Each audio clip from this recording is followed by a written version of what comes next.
Tokyo, late autumn of 1945. The war had ended, but the silence that followed felt heavier than the bombs that had fallen months before. The air smelled of soot and damp concrete. Streets, once crowded with marching soldiers, now echoed with the sound of broken sandals against ash. In the courtyard of a makeshift relief center, a group of women stood in line. Former officers of the Imperial Japanese Army. Their khaki uniforms hung loose, faded, stripped of insignia. Some clutched empty satchels, others held their arms close against the cold. They had survived the unthinkable only to face hunger, shame, and a future without purpose. Across from them stood a small group of American women, members of the Red Cross and Women's Army Corps. They carried boxes filled with donated clothes, dresses, coats, scarves, shoes. The Americans smiled gently, unsure how to bridge the gap of language or history. When the first garment was handed over, a soft wool sweater, one Japanese officer hesitated. Then she took it, pressed it to her face, and began to cry. Others followed. For the first time since the surrender, the tears were not for defeat, but for kindness. The moment spread like quiet fire. In August 1945, the world witnessed the end of one of the most devastating conflicts in human history. Japan, once confident in its empire stretching from Manchuria to the Pacific, lay in ruins. Cities like Hiroshima and Nagasaki were reduced to shadows on concrete. Tokyo, once the beating heart of imperial ambition, was a flattened landscape of blackened wood and twisted steel. Nearly 3 million Japanese were dead, and millions more displaced. For the women of Japan, the war had been both distant and deeply personal. From the beginning, the imperial government demanded total devotion to the nation and the emperor. Yamato Nadeshiko, the ideal Japanese woman, was taught to embody sacrifice, obedience, and purity. When men went to the front lines, women filled the spaces behind them, in hospitals, communication centers, and munitions factories. By 1943, with Japan's fortunes turning, the government expanded the military role of women. Thousands were recruited as nurses, clerks, and auxiliary officers in the Imperial Army and Navy. Some worked in field hospitals across Southeast Asia. Others handled logistics in Tokyo's underground bunkers. They wore uniforms, saluted superior officers, and swore loyalty to the emperor.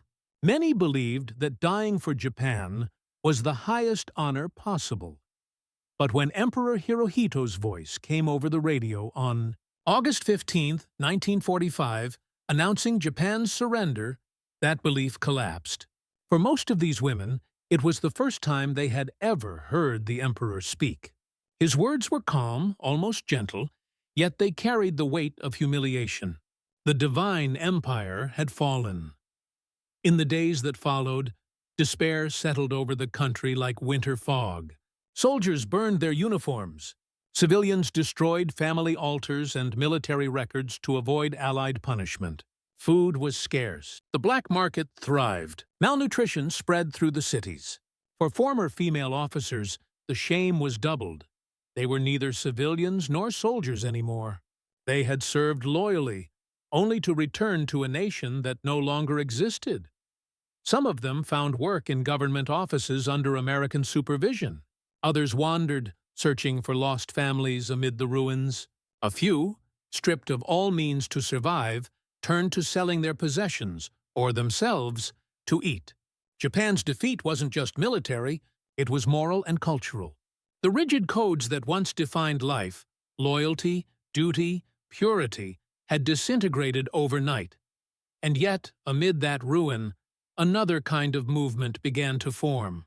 The Allied occupation forces, led by General Douglas MacArthur, prepared to reshape Japan from the ground up. The goal was not only to disarm an empire, but to rebuild a society.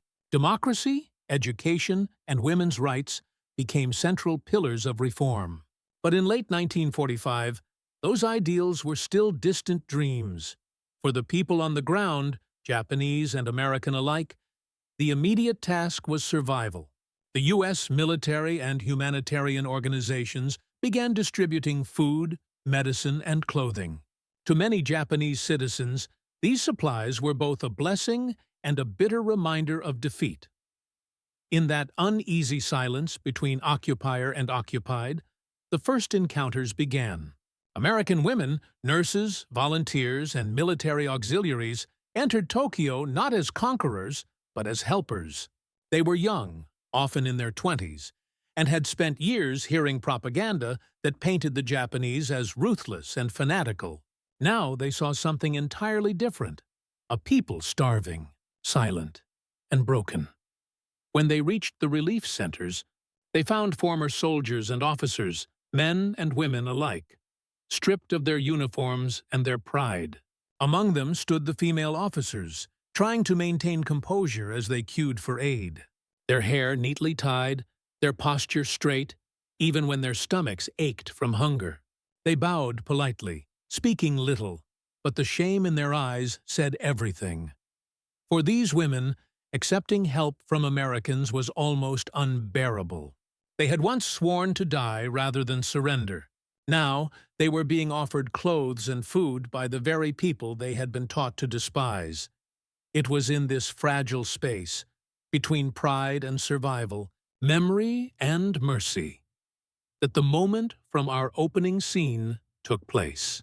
When American occupation forces formally arrived in Tokyo in September 1945, they were met not with resistance, but with a stunned, hollow quiet. Japan's military had dissolved overnight. The empire that once preached divine destiny was now under foreign command. General Douglas MacArthur, appointed Supreme Commander for the Allied powers, began one of the most ambitious reconstruction efforts in modern history, to transform a militarist empire into a democratic nation. American soldiers filled the streets, their jeeps moving past crowds of civilians who bowed in silence. But among the columns of khaki uniforms, a different kind of presence emerged: American women in uniform. Members of the Women's Army Corps, the Red Cross, and various relief organizations landed in Japan to support the occupation. They came with boxes of food, medical supplies, and clothing, small items that, in those months, could mean survival. Tokyo was a graveyard of ash. Entire neighborhoods had vanished in the March 1945 fire bombings. Families lived in half-collapsed homes or makeshift shelters of tin and wood. Lines formed outside food depots at dawn. Black market stalls sold stolen military rations at impossible prices. American relief trucks often drew silent crowds, not of defiance, but of disbelief. To most Japanese citizens, the presence of women among the occupation troops was something new. During the war, they had been told that Western women were corrupt, weak, and immoral, unworthy of respect. Yet here they were, disciplined, efficient, and surprisingly kind.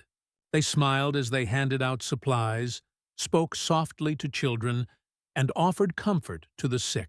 For many Japanese women, especially those who had served in the military, this sight was quietly disorienting. Inside relief centers and temporary hospitals, the encounters became deeply personal. The American women were instructed to treat the Japanese with dignity. No condescension, no hostility. They were not to act as victors, but as caretakers. Still, beneath the surface, unease lingered. The war's hatred was not easily erased. Many Japanese feared humiliation more than hunger. Accepting aid meant admitting dependence on those once called the enemy. The female officers who came to these centers carried that weight more heavily than most. During the war, they had lived by strict codes of conduct, never to show emotion, never to ask for mercy. Their loyalty had been to the emperor and to an ideal of Japan that no longer existed. Now they stood in line before American women offering wool coats and bread. For the Americans, it was equally surreal. They had seen images of Japanese soldiers fighting to the last man, refusing surrender even when surrounded. Some had lost brothers or husbands in the Pacific. Now, they were face to face with women who had once worn the same insignia as those enemies. And yet, in that moment, none of that seemed to matter. Hunger, exhaustion, and loss had stripped away ideology. What remained was the shared understanding of what war had done to everyone. The Red Cross and church missions recorded these encounters in their reports. One entry from a 1946 Tokyo Relief Diary describes a group of Japanese women in tattered uniforms, polite and silent, who bowed repeatedly as they received garments. Another note, written by an American volunteer, observed, "We gave them coats and shoes." One lady began to cry. We all did. It was not pity. It was recognition. These moments, quiet and unplanned, marked the first emotional bridge between former enemies. They were not diplomatic events or political gestures, but human reactions to suffering and compassion. Over the next year, as American occupation policies reshaped Japan's education system, labor rights, and gender laws, the memory of such encounters lingered. Japanese women began entering public life in new ways. In 1946, for the first time, they were granted the right to vote. Newspapers featured stories of women elected to the Diet, Japan's parliament. Schools encouraged girls to pursue careers, not just marriage. Yet for many former female officers, the scars of the war never truly faded. They carried the memory of surrender, and of that moment when they first accepted a simple human gift from their former enemies. It was more than a sweater or coat. It was the realization that the world they had known, of unyielding hierarchy, blind obedience, and rigid pride, was gone forever. And in its place, something fragile and new was beginning to take shape. The human angle, pride, hunger, and silent grief. The women who had once served the imperial army carried themselves with the quiet composure of those who had seen too much. Their discipline had not faded with defeat. Even in rags, they stood upright. But inside, many were breaking.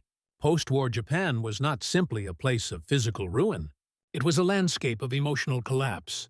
Millions were grieving, for sons who never returned, for homes that no longer existed, for a nation that had lost its soul. For former female officers, the pain was complicated. They had given their youth to the empire, believing they were protectors of the homeland. Yet, when defeat came, their service was neither honored nor remembered. They were not war heroes nor civilians. They occupied a quiet limbo, invisible in a society eager to forget the war. In that silence, hunger became their constant companion. Rations were scarce. Many stood in long lines for a handful of rice. Some bartered jewelry or family heirlooms for food. Others starved quietly, refusing to beg. Pride was often all they had left. So when they were told that American relief centers were distributing aid, their reaction was mixed. Gratitude fought with humiliation. To receive help from those they once fought, from those who had bombed their cities, felt unbearable. Yet, starvation has a way of stripping away even the deepest pride. And so they came, silent, hesitant, still wearing what remained of their faded uniforms. That single act of stepping into the relief line, of accepting something freely given, was, for many, the most difficult battle they had ever fought. The cultural angle, the weight of shame. To understand the tears that fell when those women received new clothes, one must first understand the Japanese concept of haji, shame. In wartime Japan, haji was not just personal embarrassment. It was a moral collapse, a dishonor that extended to family, ancestors, and the emperor himself. For years, propaganda had drilled one message into every citizen: surrender was disgrace. Better to die with honor than live in defeat. Even school children were taught to jump off cliffs rather than be captured. Women, in particular, were told their purity represented the spirit of the nation. To be captured, to accept charity, even to show weakness, These were seen as unforgivable. But the war's end turned that belief upside down. The emperor's surrender was a collective humiliation that shattered Japan's moral hierarchy. The unthinkable had happened. Japan had bowed. In that moment, everything that had once been sacred—loyalty, obedience, honor—became uncertain. For women who had worn the uniform, the shame ran deeper. They had sworn loyalty to the emperor's cause, not out of politics, but duty. When the cause vanished, so did their purpose. Returning to civilian life, many found that their service meant nothing. Some families even hid the fact that their daughters had served, fearing social stigma. In that environment, to receive help from Americans, to accept a coat or shoes, was not just an act of survival. It was a moment of moral collision. Pride, identity, and gratitude mixed into a flood of emotion they could not contain. When the tears came, they were not only for hunger or relief, but for release. The first time they allowed themselves to feel something other than duty or guilt. The gender angle. Women between two worlds. During the war, Japan's militarist government had carefully crafted the image of the ideal woman. She was obedient, self-sacrificing, and pure, devoted to her husband, her emperor, and her nation. Female service in the military was presented as an extension of motherhood, nurturing the soldiers, supporting the war, but never truly equal to men. Yet the war had changed everything. Women worked in factories, managed households alone, and even served in uniform. They became nurses on the front lines, intelligence clerks, and logistics officers. They handled weapons shipments and coded messages. Some witnessed the battlefield horrors firsthand. When the war ended, society expected them to return quietly to domestic life, as if the years of sacrifice had never happened. But something within them had changed. They had seen the machinery of war up close. They had made decisions, commanded subordinates, faced death. The independence that wartime necessity had given them could not be erased overnight. The moment they stood before the American women, that transformation became visible. The Japanese officers were not helpless. They were hardened survivors. And yet, when they received that small act of compassion, the strength that had kept them silent through bombings and hunger cracked open. For the American women, too, the meeting was profound. They saw in the faces of their former enemies not the caricatures of propaganda, but women like themselves, tired, human, and grieving. Many of them, too, had lost brothers or fiancés to the Pacific War. The encounter forced both sides to confront uncomfortable truths about what the war had done to women, not as soldiers or civilians, but as human beings caught in the machinery of empire. It was the beginning of something subtle but transformative, a recognition that suffering had no nationality.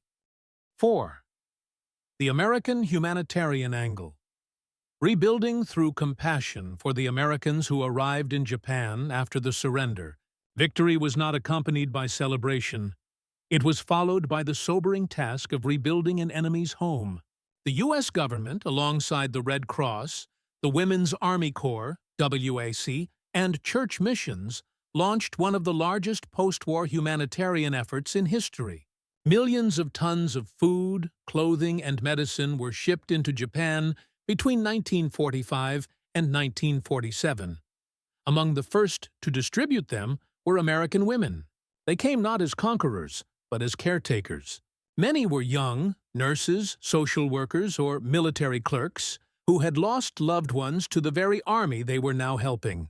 They had spent years hearing of Japanese brutality in the Pacific. Yet, what they found on arrival was a nation of civilians living in quiet despair. Their mission was practical: stabilize Japan, prevent starvation, and soften the bitterness of defeat. But on a personal level, it became something else. A test of empathy. Reports from American relief volunteers describe women walking through burned-out districts, handing out supplies to children who bowed in silence. They wrote of mothers who refused to eat until their children had finished, of orphans living in train stations, of women still wearing fragments of military uniforms because they owned nothing else. For many American women, it was the first time they had seen the human face of an enemy nation. "We thought we'd be hated," wrote one Red Cross nurse. "But the people only looked tired." It was hard to imagine they were ever soldiers. Their work extended beyond clothing drives. They established hospitals, soup kitchens, and literacy programs. In their presence, Japanese civilians, especially women, began to see a different side of the West, one not of bombs and orders, but of compassion and cooperation. This humanitarian contact would become the emotional foundation of Japan's reconstruction. The psychological angle. Kindness as a shock for the Japanese, the psychological impact of defeat was immense. Years of propaganda had painted Americans as monstrous, beasts without humanity. As one wartime pamphlet described them, civilians were told to fear occupation troops, expecting violence and humiliation. Instead, they encountered order, restraint, and, in many cases, generosity. American soldiers were forbidden from acts of revenge. Strict codes of conduct governed their interactions with civilians.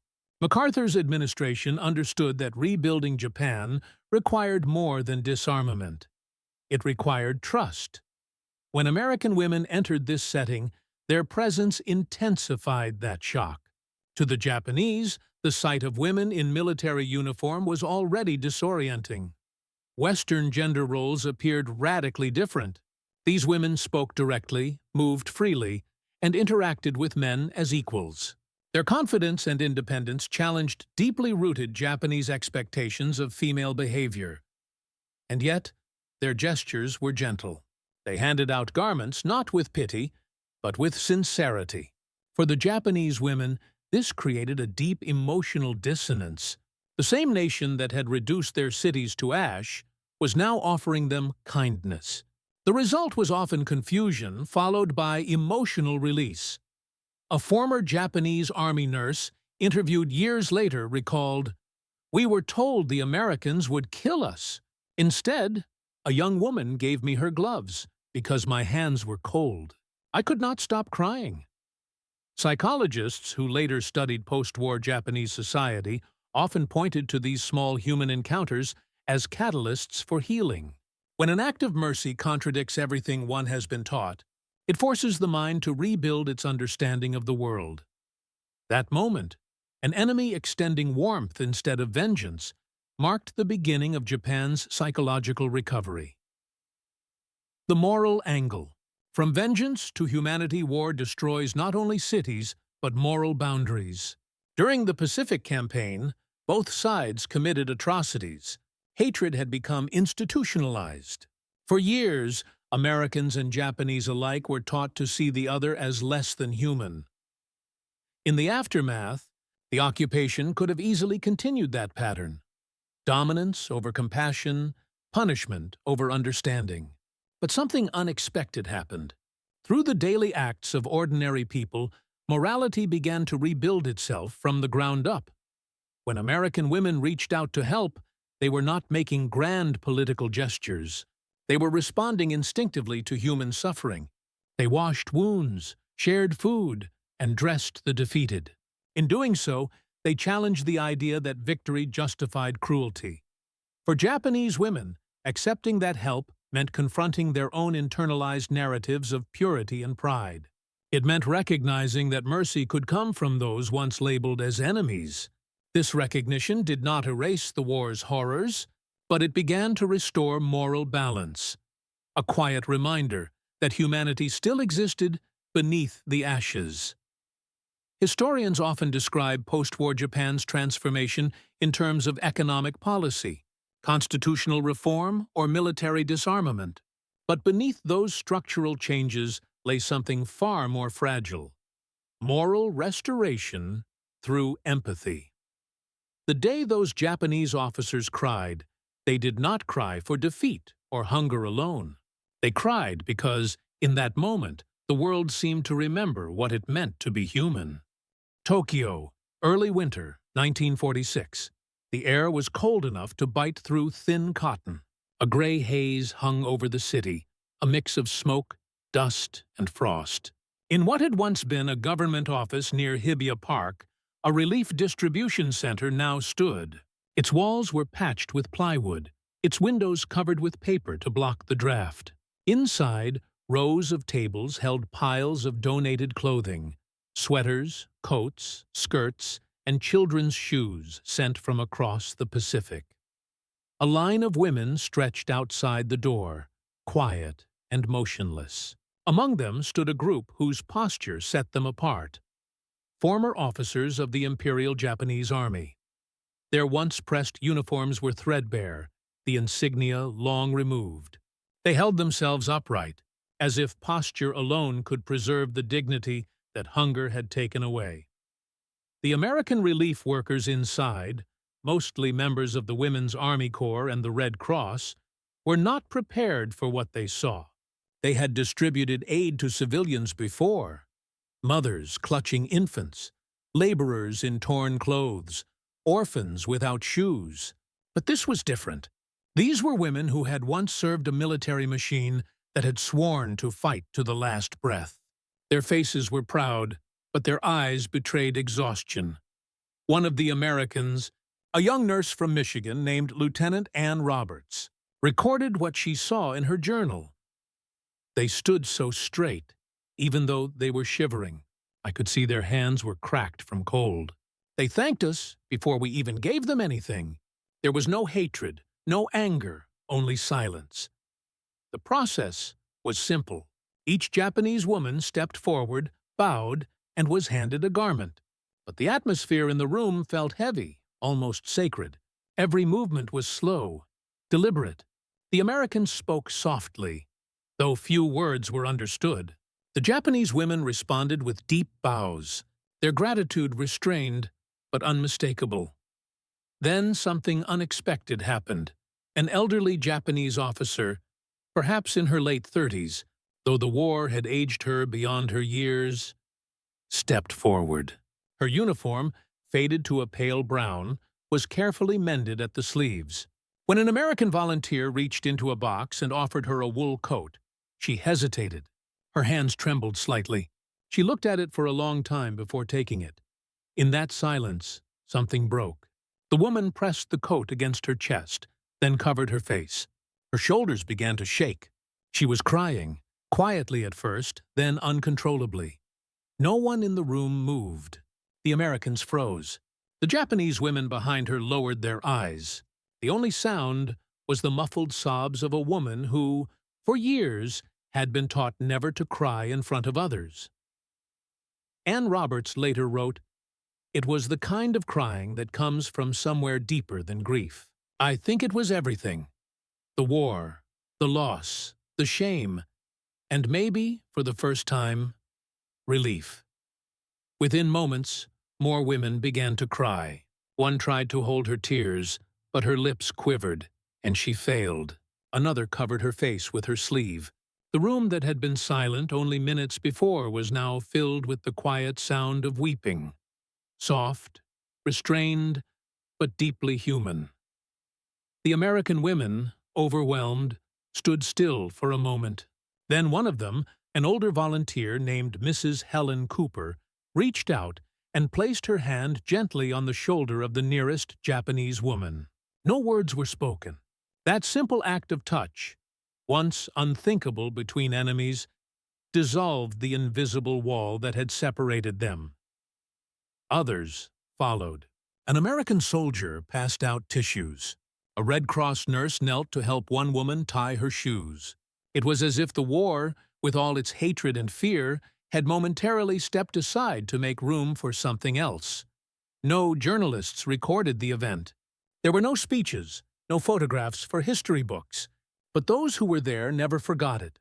Decades later, when interviewed for oral histories, both Japanese and American witnesses described it the same way, as the moment when the war truly ended. Not in treaties or ceremonies, but in an unguarded moment of empathy. For the Japanese women, the tears marked the collapse of years of emotional repression. For the Americans, it marked the beginning of understanding. A realization that rebuilding Japan was not about imposing control, but about restoring dignity. Outside, the city remained gray and cold. Smoke rose from scattered fires where families tried to stay warm. But inside that small building, warmth had returned in a different form. Quiet, fragile, and unforgettable. The tears that fell that day did not belong to one side or the other. They belonged to everyone who had survived. The war, it seemed, had finally begun to let go. As the women wiped their tears, the atmosphere inside the relief hall shifted, from silence to something fragile yet profoundly human. The American volunteers began to move among the Japanese women more freely now, handing out scarves, boots, and small boxes of soap. The language barrier, which had felt like a wall moments earlier, no longer mattered. Smiles, nods, and quiet gestures had replaced words. Lieutenant Ann Roberts watched as a former Japanese nurse, barely in her 20s, helped another woman fasten the buttons on her donated coat. The nurse's fingers trembled from cold and emotion, but she smiled faintly. It was the first time Ann saw one of them smile. She looked like someone who had just remembered what it meant to be alive, Ann later recalled. At one corner of the hall, a group of Japanese women gathered around a box marked "Children's Garments" from Seattle, Washington. Inside were tiny sweaters, mittens, and knitted socks. One woman held up a small blue sweater and stared at it for a long time. Her child had died during the Tokyo bombings. The sight of something meant for a child, soft, clean, and full of life, seemed to undo her completely. She pressed it against her face and cried silently. An American volunteer knelt beside her. Without thinking, she pulled another small sweater from the box and placed it in the woman's hands.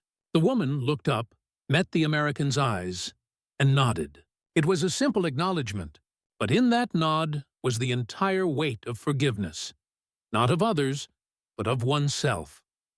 Outside, a light snow began to fall over the ruins of Tokyo. It dusted the broken rooftops and twisted steel beams, softening the harsh outlines of destruction. The relief center's doorway stood open, and for the first time in months, the women inside did not shiver from despair, but from the cold that hinted at renewal. A translator from the Japanese Red Cross arrived midway through the distribution. She was young, fluent in English, and accustomed to the formalities of post-war meetings. But when she entered and saw the scene, American women hugging Japanese officers, women who had once been enemies sitting side by side, she stopped in disbelief. It was like watching something forbidden yet beautiful, she later said in an interview. We had been told to be humble, to accept defeat. But what I saw there was not defeat. It was humanity returning. By afternoon, the supply tables were nearly empty. The American team began to pack up, but no one wanted to leave just yet. The Japanese women stayed, helping to sweep the floor and fold the remaining clothes.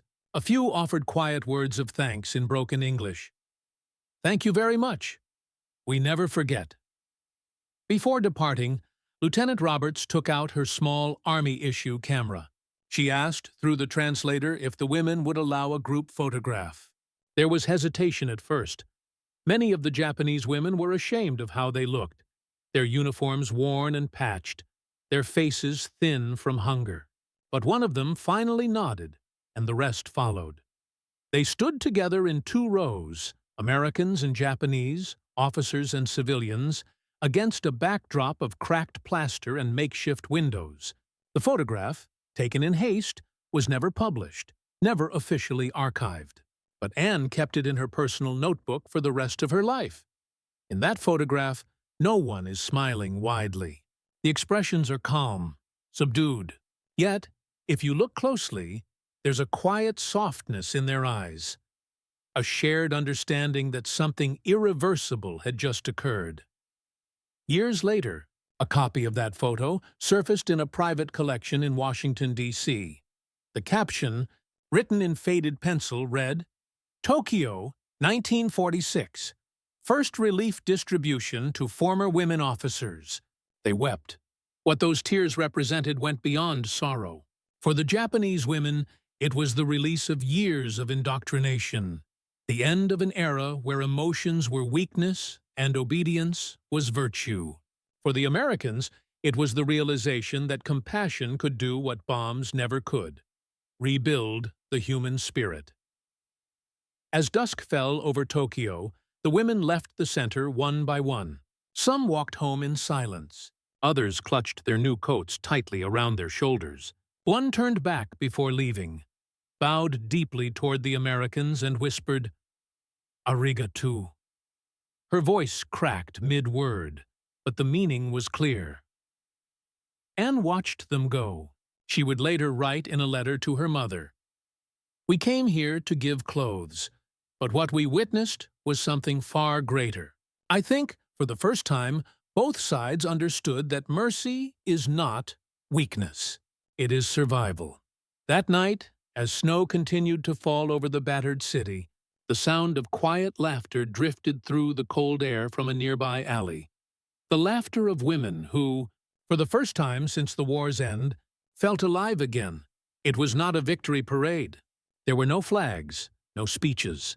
But in that dimly lit hall, surrounded by strangers and tears, peace, real peace, had finally begun. In the months following that quiet moment of compassion in Tokyo, Japan's recovery began to take shape, not through armies or treaties, but through small human acts like this one.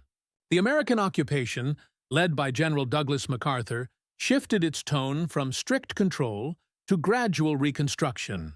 Factories reopened. Schools began teaching new curriculums stripped of militarism. The emperor's voice, once divine and distant, now urged the people to rebuild with humility and peace.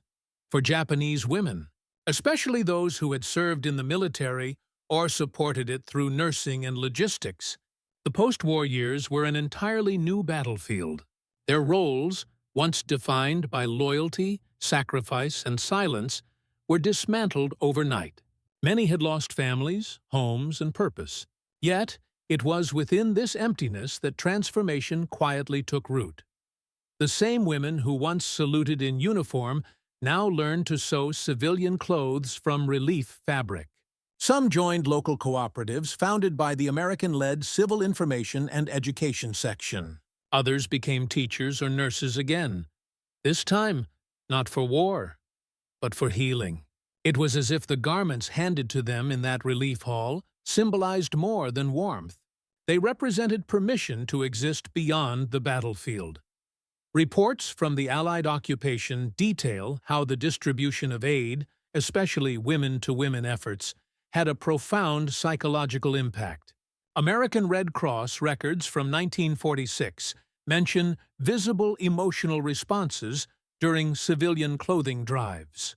Though the reports were clinical, their subtext revealed something deeper: a cautious beginning of trust. In Hiroshima, similar scenes unfolded. Survivors who had once been wary of the occupiers began to accept medical assistance and food from them. Women who had lost everything found themselves talking, even laughing, with American nurses. One doctor from the U.S. Army Medical Corps wrote in his diary, "They had been taught to fear us, but when we touched their hands, they trembled less each day." This slow emotional thaw did not erase the horrors of war. The memories of firebombing raids, the atomic blasts, and the hunger that followed still haunted the Japanese people. But amid the ruins, gestures like a coat offered or a meal shared began to redefine what peace could mean. In the following year, 1946, Japan saw its first post-war constitution take effect, a document that granted women full legal equality for the first time in history. The transformation was not immediate, nor was it perfect, but it marked the start of a societal shift. Many of those same women who had stood trembling in the relief center would later register to vote, join civic groups, and teach their daughters that strength could take many forms. American women, too, carried those memories home. Many wrote about them in private letters, their words never meant for publication. Lieutenant Roberts' correspondence with her family reveals deep introspection. "I came expecting to meet an enemy. I left feeling I had met myself, the part of me capable of both destruction and mercy." The photograph she had taken remained tucked away for decades, a silent testament to a fleeting moment that history books would never mention. But for those who lived it, that day was not forgotten. It was the day when two nations, divided by ideology and war, stood face to face, not as conqueror and conquered, but as women who had both suffered and endured. And as the snow melted from Tokyo's broken streets that winter, it left behind puddles reflecting a new world, one where compassion, once unthinkable, had quietly taken root in the ashes of defeat. By 1947, Tokyo had begun to breathe again. The rubble was slowly being cleared, new homes built from timber and tin, and streetcars once again rattled through avenues that only 2 years earlier were fields of fire. Yet, the emotional scars of the war lingered far longer than the physical ones. For Japan's women, and particularly those who had served in uniform, rebuilding their identity proved to be one of the hardest tasks of all. Many had lived under the imperial doctrine that glorified sacrifice. They had cared for the wounded, written letters for dying soldiers, and believed they were serving a sacred duty. Now, stripped of that purpose, they faced a society unsure what to make of them. Some were seen as reminders of the past, disciplined, silent, and unbending. Others became symbols of renewal, embodying Japan's quiet determination to rise from humiliation with grace. The American women who had witnessed their tears never forgot. Back home, their stories rarely made it into newspapers, which still spoke of victory and rebuilding. But within private circles of veterans' reunions and Red Cross meetings, they recounted what they had seen, not as tales of triumph, but of transformation. One nurse told her audience, "You can defeat a nation, but you cannot defeat its humanity." International observers at the time noted how Japan's post-war recovery differed from that of other Axis nations.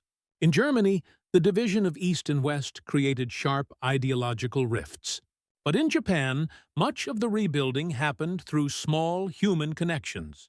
Farmers sharing seeds, children trading pencils, women sewing for neighbors. The U.S. relief efforts, particularly those led by female organizations, encouraged these local acts of compassion. What began as occupation aid gradually evolved into mutual cooperation.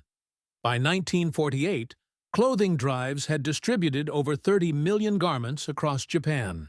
Each item carried with it an unseen weight, the empathy of strangers from across the ocean.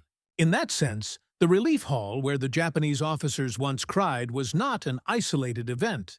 It was part of a much larger moral reconstruction. The Japanese press eventually began to cover such moments. Articles appeared in small community bulletins describing American women giving freely, without shame or superiority. For a nation taught to see the outside world as hostile, such scenes were quietly revolutionary. In a way, that photograph Lieutenant Roberts had taken, Americans and Japanese standing together, foreshadowed the decades of partnership that would follow. Within 10 years, Japan would transform from a defeated empire into one of America's strongest allies. Factories rebuilt under U.S. guidance would later drive the country's economic miracle. Children who once wore donated coats would grow up to design radios, cars, and cameras that would reach every corner of the world. And behind that progress were countless unnamed women, those who had learned, through loss and mercy, to rebuild both nation and self. Historians today view these early post-war interactions as the moral groundwork for modern Japan's pacifism. The same women who wept in that relief hall would later teach their children that empathy was not a weakness, but a strength, a lesson born from ashes. In one of her final letters, written in 1958, Anne Roberts reflected on that day. I sometimes wonder what became of them. Those women in Tokyo. Maybe they built families. Maybe they never spoke of the war again. But I know this. For a few hours, in a hall of broken walls, enemies became mirrors. We saw in each other the same grief, and from that, we both found peace. Those words would later appear in a small post-war anthology of nurses' writings, a collection mostly forgotten today. But they capture something history too often overlooks: that the most profound turning points do not always occur in battlefields or signing ceremonies, but in quiet rooms where compassion overcomes pride. And from that moment, Japan's rebirth truly began. Not with the raising of a flag, but with the simple act of one woman handing another a coat. In the grand scale of World War II, the image of two women, one Japanese, one American, exchanging a coat, may seem insignificant. Yet history often turns on moments like these, when compassion quietly challenges the violence that preceded it. Empires had fallen. Cities lay in ruins. Millions were dead. But among all the wreckage, humanity still reached out a hand. That single act of kindness in a Tokyo relief hall did not change borders or rewrite treaties, but it changed people. And sometimes, that is how history truly shifts, not through conquest, but through understanding. For the Japanese women, the new clothes symbolized more than relief. They represented a rebirth, a passage from servitude to selfhood. For the Americans, they revealed something unexpected about victory: that real triumph was not found in dominance, but in mercy. The tears that fell that day were not just for suffering. They were for rediscovery. They marked the moment when enemies ceased to be symbols and became human again. In the decades that followed, Japan rose from its ruins to become one of the world's most peaceful and prosperous nations. Its alliance with the United States became a cornerstone of stability in the Pacific. A partnership rooted, perhaps unknowingly, in the quiet dignity of gestures like that one. Today, the photograph of those women remains tucked away in private archives, rarely seen, yet profoundly alive in meaning. It reminds us that peace is not built in halls of power alone. It is built in the hearts of those willing to forgive. Wars begin with pride, but peace begins with empathy.